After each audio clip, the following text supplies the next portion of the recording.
listening on YouTube or on TFR, make sure you do hit that like and subscribe button. And yeah, if and you know, if you have any questions, by all means, send me an email, and I will try my very best to respond to it. And you can support the show if you really, really want to at www.etsy.com/shop/Monarch Mountain Studio. That is MTN for mountain. And then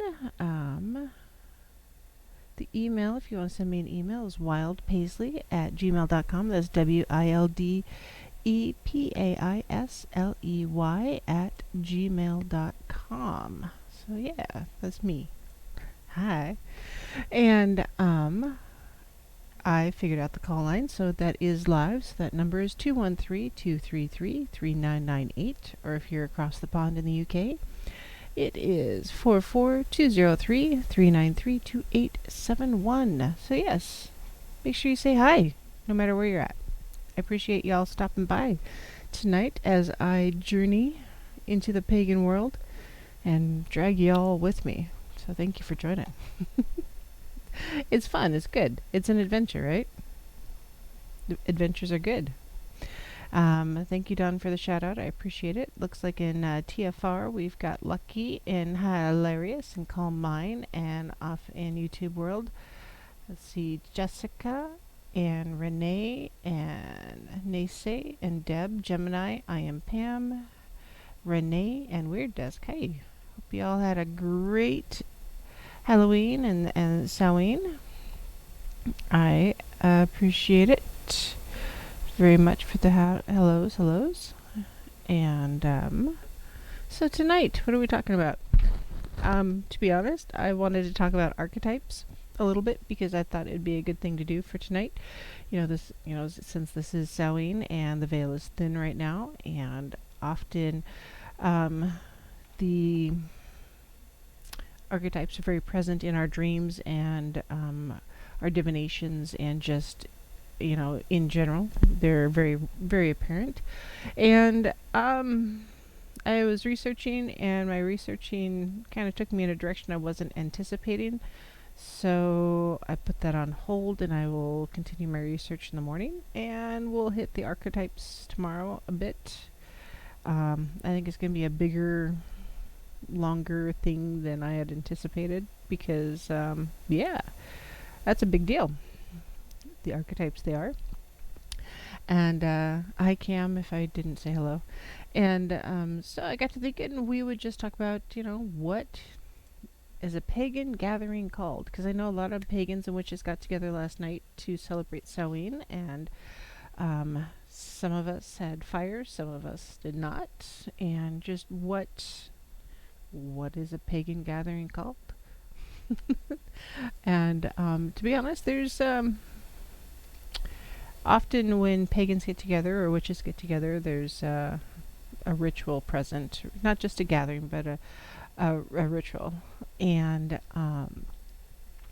during these rituals, that we often connect with the rhythms of nature. We are creating community, and we're celebrating life, whether it's the passage or the beginning, and create magic. So and it's just our way of connecting. And through rituals, pagans generally deepen their relationship with the divine and with each other in one or more sacred forms. And our culture then, evolves and flourishes, and we just have a better connection, if you will. And these rituals are often very, very diverse. They can range from simple to very elaborate, from casual to formal. It all depends upon your tradition and what your intention is. And a ritual can be performed by a single person or by many. So what we're going to be talking about is some of those that are done with the many more than anything. So generally when people think of a gathering of witches or pagans, they assume everybody getting together is called a coven. Now, Is that a thing? Yes, it is a thing, but it's not always true. So, what is a coven? Just the very definition. It's just a group or gathering of witches or pagans that meet regularly. Generally, a very close knit group of associates, often a family, if you will, or a second family. And I gotta tell you, there's searching these things, there's so many different definitions of, every single word. And some of it is, the older definitions of some of the terminology, and some of it is actually the neo-pagan. So, and it's really, it varies often, the interpretations of the words that we use. So a coven is generally a unique entity. It's not a club, it's not a substitute for family, it's not a church. It is a group of people. So a club is generally where people get together if they don't have anything better to do. They join with friends, and it's kind of, a club is more social. A family is often a people who may or may not like each other, depending on your type of family. And excuse me. And generally, that doesn't work as well in a coven. You kind of all need to connect just a bit. The astrological sign of Samhain. Oh, you're asking me pop quiz time. Sorry, question in the chat is, what is the astrological sign of Samhain? So, someone's going to get this faster than I am. Signs. So generally, because I know that I am a Libra, and that one is done and passed, and I think it is, yep, Scorpio. So right now we're in Scorpio firmly. I'm not an astrology person, other than I know I'm Libra, and that's about it. So, anyways, the in a family setting generally, there's a lot of ebb and flow of different relationships and different connections, but in a coven, everybody kind of needs to click with one another. Excuse me, and respect each other, and that doesn't always happen in a family. So, and also often our family members are not part of a coven, they're not pagan, and so you need to just be aware of those relationships. A coven is not a church. Often there is a religious aspect to the pagan or witches practice, but it doesn't necessarily mean it's a church. Now there are, like, Wicca is generally considered a religion. Heathenry can also be considered a religion, but it's not necessarily like going to the traditional Abrahamic faith church, Christian church, and getting a sermon and prayers and singing and all that stuff. It's a little bit different, because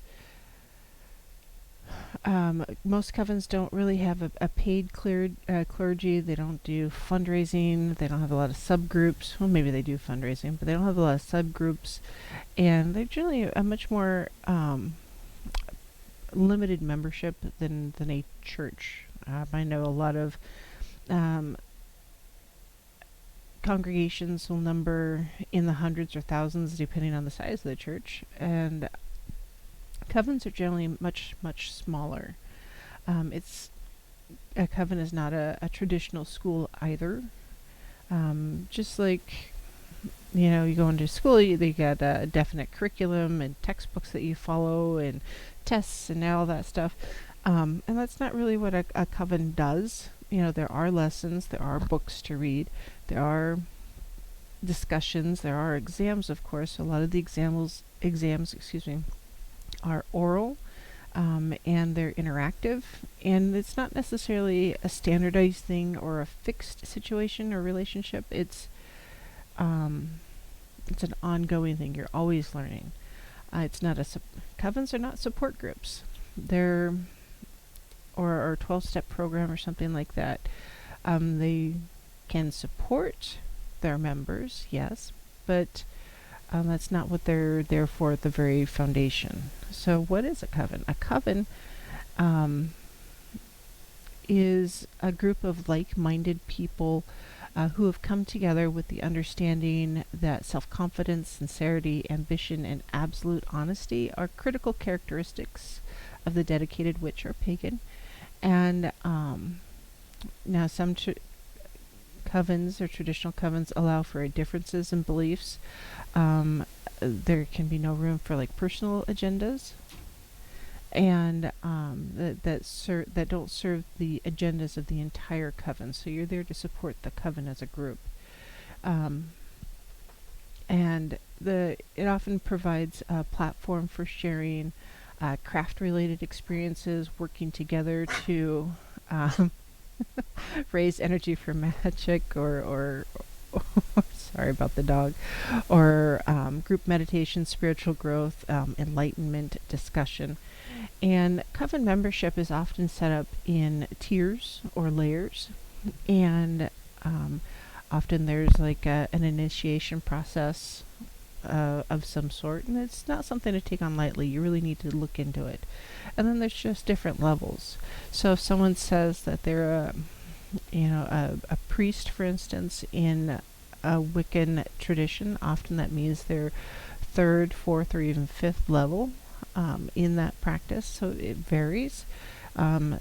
If you've heard me interview some of my guests, I ask specifically, your path, your coven tradition, that kind of thing. And often there's a 3 or 5 are common numbers as far as what the layers are. And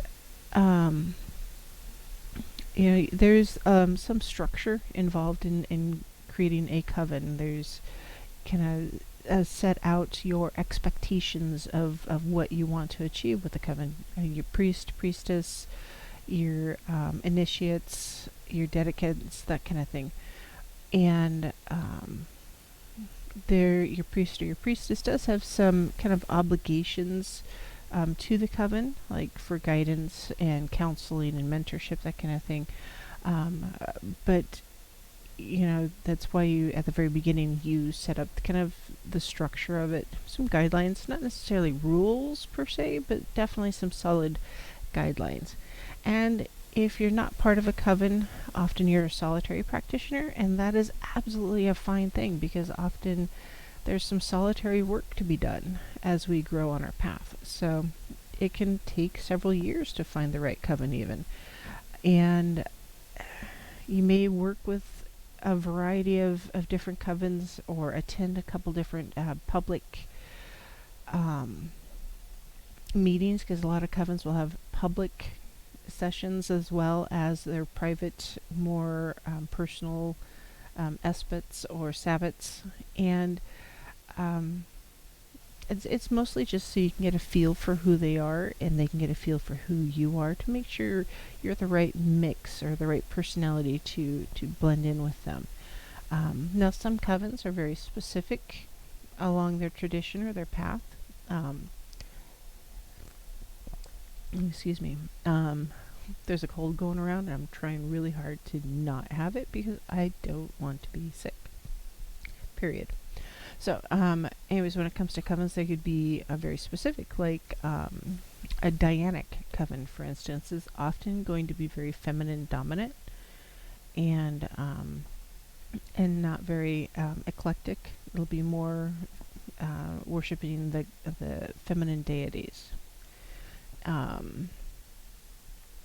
And you can have eclectic covens, absolutely, and that may be just everybody comes together with a likeness or similarity in thoughts when it comes to how to practice and what to achieve in a ritual, or what they're seeking for that fellowship and that sense of community. And regardless of what happens, you need to just be honest in this relationship, and you have to feel that level of trust with the leaders of the coven to make sure they're helping you to guide you along your chosen path. And make sure you're checking in with your deities and your gods and goddesses that you work with to make sure that they want you to be in that coven. Because not every coven is really the same. And when it comes to the number of people in a coven, it can vary. Often covens have 12 or 13. That is just a number. You can have more, you can have less. Often the leadership of the coven will be one number that's ideal.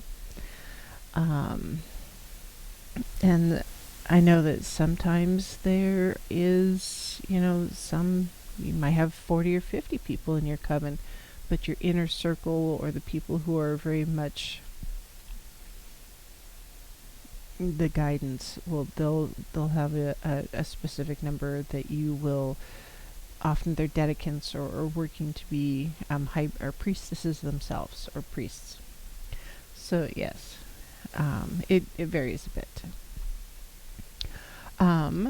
Let's see. Men can be witches too, by the way. It's not just the ladies.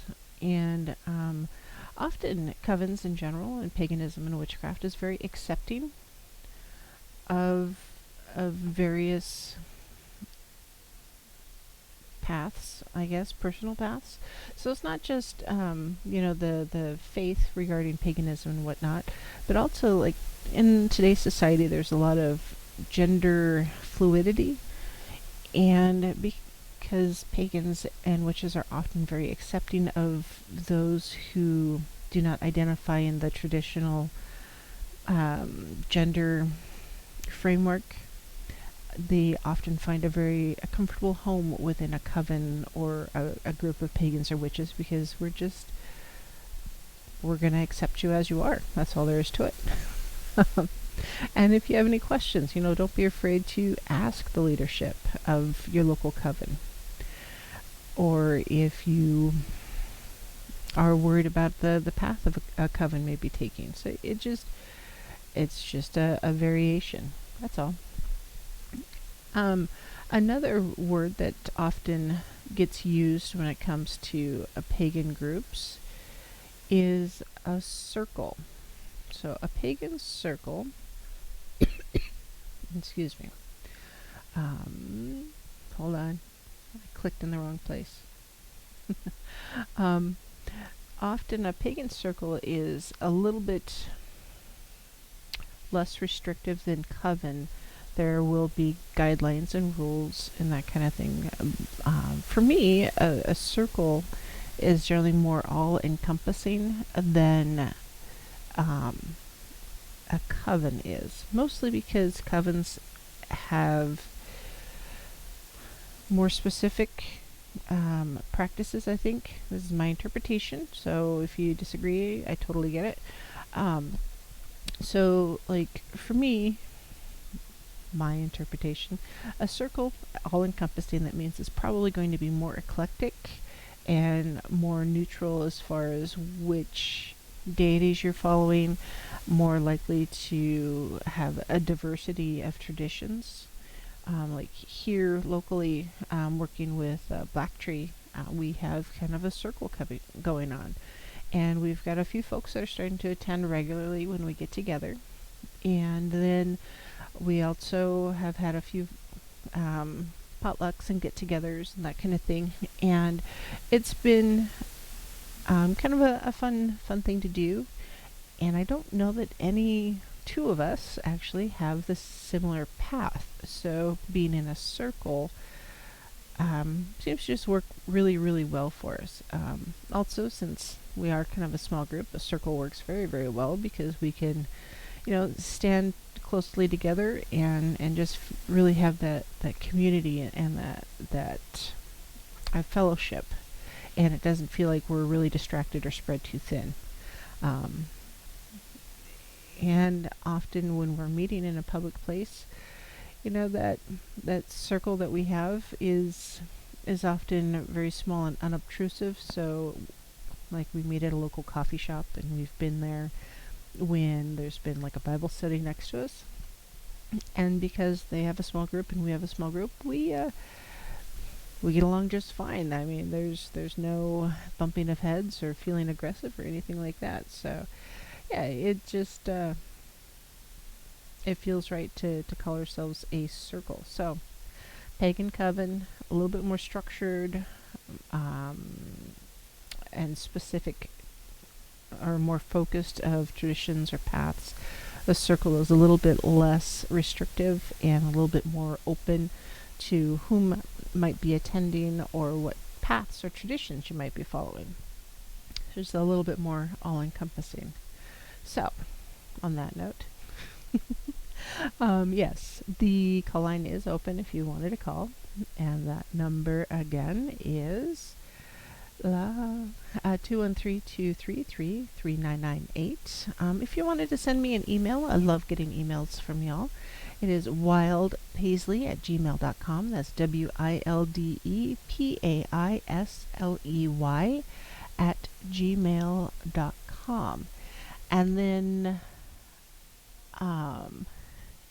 I will be, as we start working with the archetypes and talking about the archetypes, I'm going to start talking more about the deities also that are specific to those archetypes. So that's kind of one of my goals for the new year. Whether or not it'll be a full show for each one of those, or if I'll break it up, I don't know, kind of depends on what happens and how the conversation flows and how the research goes. And then since I do drive a fair bit, okay, a lot of it, I've started audio recording my thoughts and such, and who knows, there may be a book happening. It kind of depends on if I can stand listening to myself that much to transcribe my thoughts. Oh my gosh, I talk a lot. Sorry guys, I do. And then, yeah, I would love to hear your thoughts on what we should discuss in the coming year, because I mean, this is Samhain, this is the pagan New Year, and other than talking about, or just the random thoughts that I have coming up, what is important to you guys, and what is of interest to you as we explore this path and this adventure, this journey that we're on. I know I can't be the only one out there who's kind of just learning things and figuring stuff out. And you guys are really chatting it up on YouTube. Holy cow. Maybe I will tackle the constellations and the zodiacs. I don't know. I gotta tell you guys, the zodiac is a little bit more complicated than I think I can do on air. Well, maybe not. I don't know. And then, trying to think what else. There was something else I wanted to talk about before we went to break. Apparently it wasn't very important because I'm not remembering it and I didn't write it down. I do hope to have more guests on. I will be poking at Deb to see if she wants to come back here shortly. And, I should do more of what, Deb? I'm not. Anyways, so we are talking about organization and structure of pagan and witch groups, and we will be back after the break. And yeah, go ahead and give me a call, shoot me an email. And yes, I do think this year is going to be just spectacular. I think we're gonna have a good year for pagans and witches. I don't know about the rest out there in the world, because they're all kind of going crazy, it looks like. Yes, they are going crazy. I hate watching the news anymore. They're just nuts out there. So, anyways, we'll be right back. We'll talk more about pagan groups and get-togethers and such.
Brothers of the shining moon, heaven, earth, and sea, I call upon you in this hour, bring magic unto me.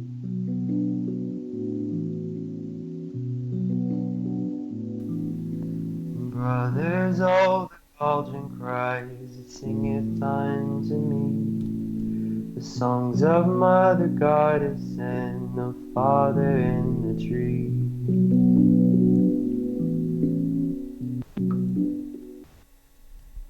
Hello, my lovelies. This is Paisley Wild, and we are adventuring off into the spaces between. Sorry, Cameron, didn't mean to scare you.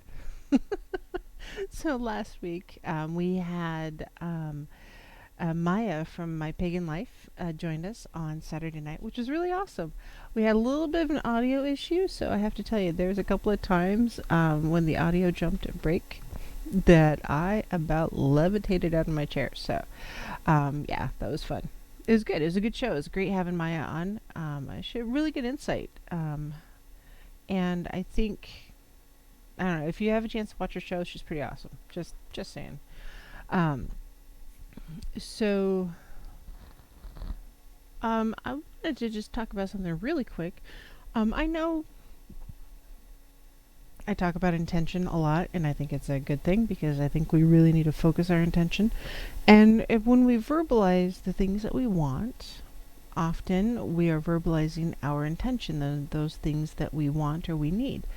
And, you know, be careful what you're asking for, what you're putting out there, because the gods, goddesses, your guides, the deities, all of them, spirits, ghosts, gremlins, goblins, I don't know, they're listening. And so what you speak out into the world is quite possibly what you're going to get back. Now, that being said, if you get something back and it's exactly what you're asking for, don't forget to say thank you. It's a big deal because, you know, when they go out of their way to do something for us, it's a good way. It's a good time to just say thank you and show your appreciation. I know, like, I'm planning this weekend. I'm going to do kind of a dumb tea with my daughter. So kind of, she's probably going to see it as a tea party, honestly. But yeah, it'll be more of a dumb tea, mostly because I want to honor my ancestors a little bit, and because I appreciate them. I appreciate everything that they do, and remember that a lot of your guides and the spirits that you work with, you know, could be your ancestors. So remember to thank them because often they're the ones that are going to do something for you more likely than the gods or the goddesses, mostly because they have a connection with you. They have a vested interest in you. So don't forget to honor them as we move through Samhain and Day of the Dead and all those celebrations that are happening right now. And a little bit of thank you goes a long way. Just saying. Also, I wanted to mention Witchvox, WITCHVOX.com. If you're looking for a local group or local resources into your region for pagan meetups or get-togethers, they actually have a pretty good database. And if just if you do want to meet up with someone, don't be afraid to do it in public, especially a group that you don't know or you don't know the people involved. That's part of the reason why groups like Hectic Eclectics up here often have those coffee meetups, because they are very, very public, and it gives us a chance to meet with you in public and you a chance to meet with us in public. And I know a lot of other pagan and witch groups do the very same thing for the very same reasons. And it's a good thing, because you want to get to know these people before we all go off and have a ritual together and share energy. And yeah, you know, that sharing of energy and that connection, you really do want to make sure that it's the right mix. That way you're getting the right results and the right things that you're trying to get out of that relationship or learn on your path. Then other pagan gathering that I wanted to mention is a moot, Moot. And it's actually a pretty popular terminology when it comes to a pagan get-together. I had first heard the word moot in reading, one of the Lord of the Rings books, because they talk about the Ent Moot, or the Ent get together, and basically that's what it is. It's just another word for get together. And as you're kind of figuring out what to call yourselves, it's I'm just trying to find my words because they're kind of leaking out my ears. So, a moot is just another name to call a get together, like a coven or a circle. And often, moots are going to be in public places, just like a circle might be, or a coven get together. And if you do something like that, you need to make sure that the public place where you're at is okay with you getting together and doing something pagan-esque there. I know that the local coffee shop that we meet at, they're okay with it. And it's just, again, being respectful of the people you're around, and just acknowledging some of those differences, or those other groups. Yeah, that's probably something. I don't know. I read all of those, Jessica. So, common sense when it comes to gatherings of folks you don't know in general. Make sure you've got your own transport, whether it's public or driving yourself. Don't just give out your address and phone number to public, because unless you feel really, really comfortable doing it. So, if possible, go with a friend, go with a buddy. Maybe meet the organizer for a chat, or one-on-one before the get-together. Just kind of get a feel for those folks, and kind of become more comfortable with them. Don't feel pressured. If you do feel pressured to go to a separate venue or whatever, don't feel pressure to do it. Seriously, back off at that point. If there's someone there who seems just overly interested in like sex or nudity or dancing skyclad under the moon, whatever, they're probably more in it for the entertainment than they are for the actual social connection of being in a coven or circle. Same with just overt sexism in general. Although there is generally a more relaxed attitude towards sexuality in general in the pagan community, there's no need to be crass or rude about it. Now, when it comes to the e-groups, or online social media, that kind of thing, similar advice. Seriously, don't give out information. Practice safe internet, guys. Is you may not see them face to face. You don't know who they are, what they want. Just be cautious. Remember, when you're typing, it's very two-dimensional. They can't see humor. You can't see their humor or what their true intentions are. I know there's been some, I think it was the movie Gamer, where there's one of the characters was being operated by someone who was very, very much not the actual person who was, the character being played. So yeah, just be aware. And on that note, if you're going to these social media groups or chats or what have you, specifically looking for a hookup or that kind of meetup or whatever, you're really in the wrong place. That's not what a pagan group is about. So yes, practice safe internet. And remember, there are some extremists in the pagan society, just like there is in any other group. And they are going to be the more odd people. Maybe they may stand out a little bit differently, they may have some slightly different interests. And I know there's been hey Brent, yes, Paisley's safe internet guidelines. Maybe I'll have to do something just on that. That's hilarious. So totally lost my thought. Yeah, just be safe, when you're encountering these people and getting to know them. And if you feel uncomfortable at any time, don't be afraid to walk away. That's the biggest thing. Period. Yeah. Safe paganism in the information age. Yeah, absolutely.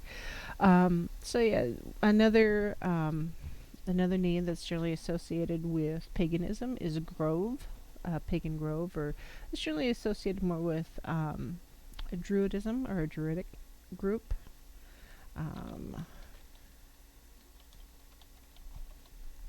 And also another one is, and I just lost it because I have too many tabs open, and I do that often, is a hearth. So if it's a group of kitchen witches, for instance, or they may be considered or may consider themselves a hearth, Hearth, hearth, like a fireplace hearth. And so when it comes to like a grove, it is generally more because they are grouping together out in nature amongst the trees, and so your more earth-based traditions or nature-based traditions or paths may use the word grove. Or if you're like a kitchen witch or inside or home-based or agrarian or agriculture type of practice, they may consider themselves a hearth group.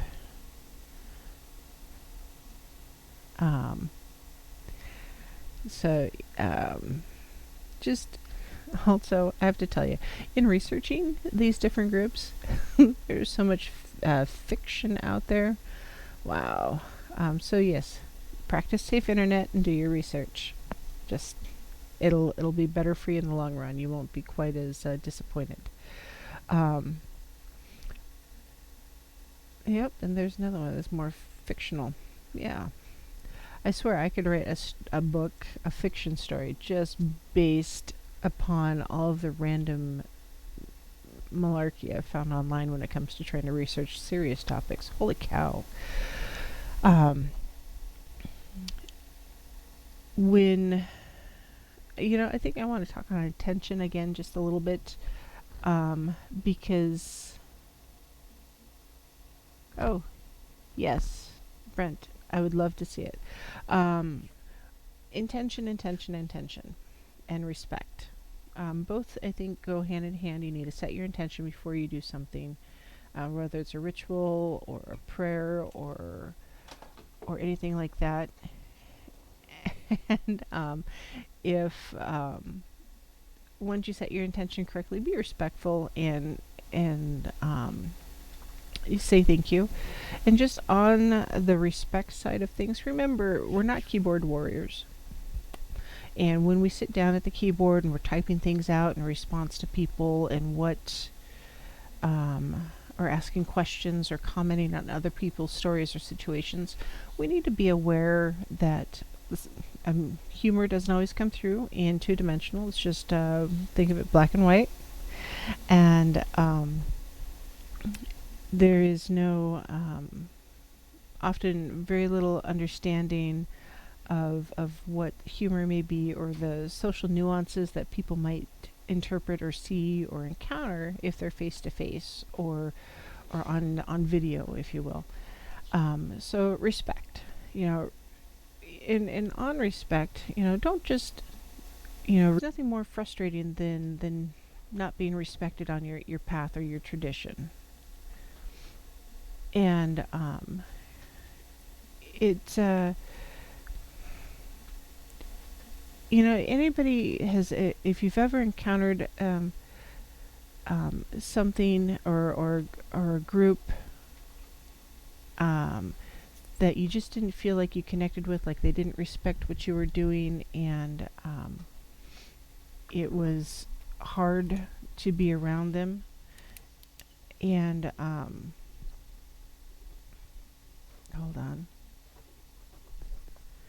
Um, the the people you're with, you just didn't feel that connection. Often it's because there isn't necessarily the right level of respect, whether respect for your thoughts and your ideas, or your respect for them and their thoughts and ideas. And also when it comes to our ancestors, for instance, respect your ancestors. In a way, paganism today doesn't put as much emphasis on respecting and honoring our ancestors. And we need to remember that our ancestors are a very big part of our world today. They established a lot of the paths, they've established a lot of the practices that we do today. So when it comes to, practicing and doing rituals and such, remember to honor your ancestors and those who have gone before you, because they forged the very paths that you're walking. Now, some of them are going to be more blood related and some are going to be more spiritually related, but they're still your ancestors. Honor the deities. A little funny story. I'm part of several social media groups, and it was my idea to do a story or a chat idea or a prompt. What was a deity that you didn't like working with or you weren't comfortable working with. And for me, it was Loki, because I always felt that Loki is just the embodiment of chaos and insanity. And I didn't want to have, I just didn't feel comfortable embracing that level of chaos and insanity. And so I figured, this would be something that I'd write about. And for me, in researching Loki, I discovered that, yeah, he's an agent of chaos and insanity, but it was generally with purpose and with intent. And it was to teach often, because if he was often a counter to the other gods and goddesses and the other deities, because often they are so focused on their world that they didn't really always notice or see how their actions and behaviors impacted everybody else around them. So, it's not like Vegas. What happens in Asgard doesn't necessarily stay in Asgard. It would spill out everywhere else. And so Loki would often do these pranks or these jokes or these things that would trip up the different gods and goddesses.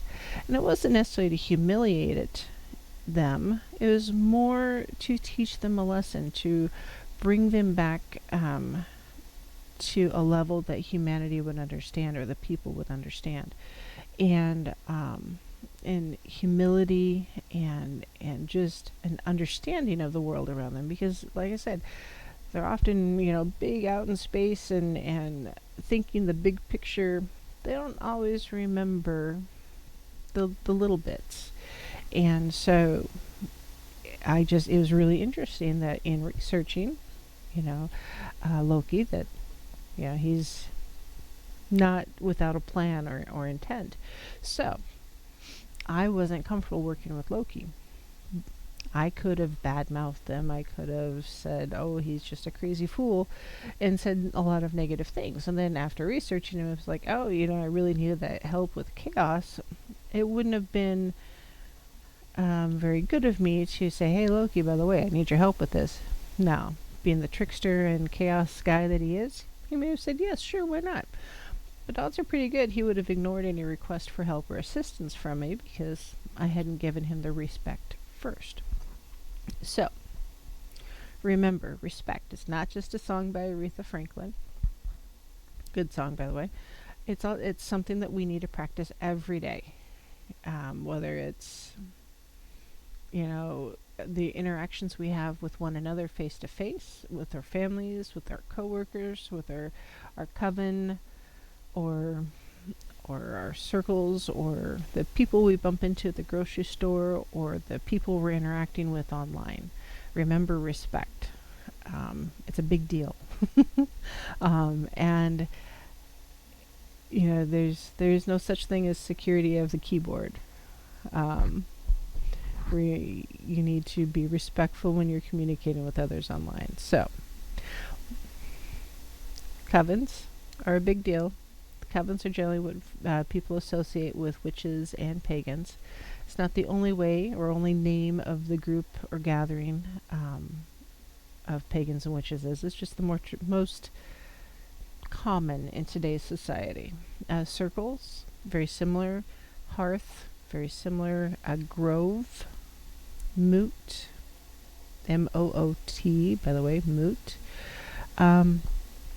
And even just a gathering, you know, it's just, these are all different names for a group of people to get together with like-minded thoughts and goals and aspirations and intentions to achieve similar purposes. Now, remember, practice safe internet. I'm going to say that often. Avoid the Ouija board, especially right now for the next 3 months. Oh my gosh. Ouija board equals bad. I will say that repeatedly, especially if you don't know what you're doing. It is not a toy. Just like actually, on that note, any other form of divination tool, not toys. Make sure you set your intention prior to using them, because otherwise, well, your results are going to be muddied. You're not going to get the results that you're looking for. So, intention, focus, avoid the Ouija board, practice safe internet. I don't know, am I missing anything? Intent. I can say intent how many times?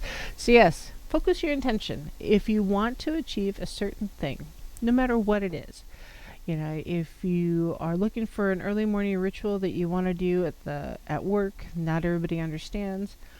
As you're, you know, pouring yourself that cup of coffee in the morning, you know, you're pouring your intent into the cup. I like cream and sugar because that's my thing.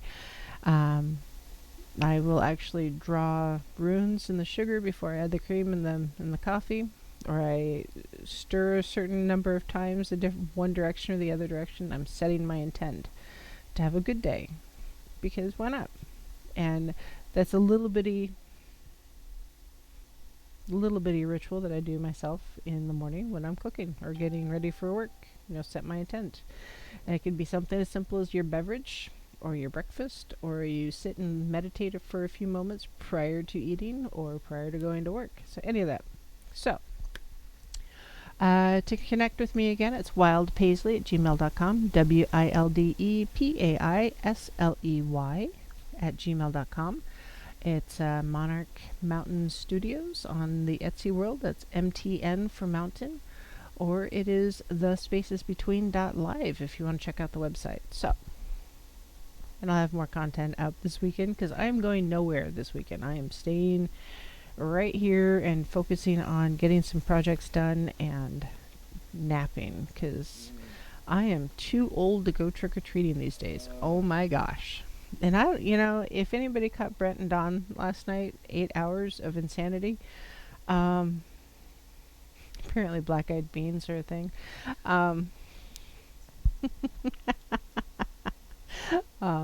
Yeah, it was a good show. I caught the first little bit, and I caught some in the middle, and then I woke up just as they were saying good night. So,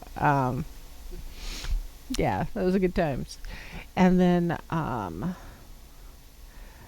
there was, I'll have to catch more of it later, and I'm sure they had the highlight reels are around somewhere, because those two are pretty hilarious. Let's see. I will try to get Deb on in the next couple weeks because I think Deb needs to come back. We like Deb. And then I will be talking about the um oh, just lost my thought again.